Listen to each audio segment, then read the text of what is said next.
I'm Norm Poltenson, the publisher of the Business Journal. I'd like to share with you a thought which I am calling New York State and the icebergs. I guess this thought comes to me because this is, after all, the 100th anniversary of the sinking of the Titanic. So I want you to think of New York State as the Titanic, and then I want you to think about all the icebergs out there which are our potential economic problems. We did dodge one recently. April 1st, we had a budget, and we didn't resort to strange techniques in order to make that budget balance. So that's to the governor's credit. We're still dealing with questions of real pension reform, which is a huge iceberg out there, but at least we see it. But there's another iceberg that just came to the surface, and that's called retiree health benefits. Now, it came to the surface because the Government Accounting Standards Board, affectionately known as GASB, issued their Rule 45 some time ago. And that rule says, hey guys, you're making all these promises to your employees. And by the way, when I say you're making all these promises, I'm talking about 3,200, these are government employers in the state of New York, school districts, municipalities, towns, villages, counties, public authorities. They're all employers, and they've been making promises on retiree health benefits. Now, we never accounted for those. It was simple. Whatever my expense was in any given year, that's what I showed as an expense. But the balance sheet never showed a liability.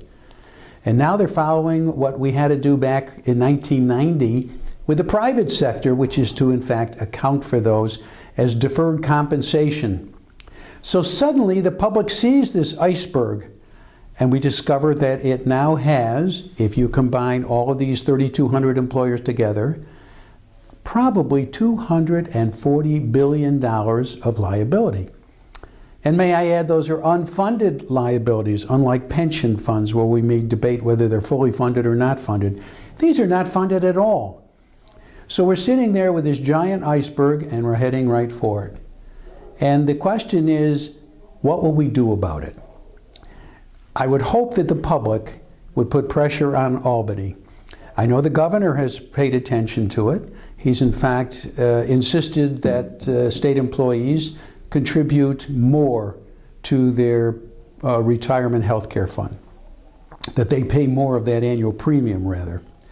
But the question of funding is still up in the air. The question of whether there will be more contributions from employees, whether the benefits will be reduced, or whether we end up following Chrysler and General Motors into bankruptcy, and that's the way we get rid of an obligation. Now, if the public doesn't start screaming about it, my guess is the bondholders will bring our attention to it.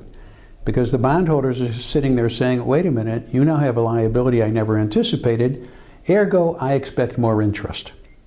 I say this to you as the Greek government is issuing new bonds at 22% interest.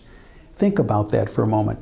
And think about the iceberg that's ahead of us and what we have to do to avoid it. I'm Norm Poltenson. Thanks for listening.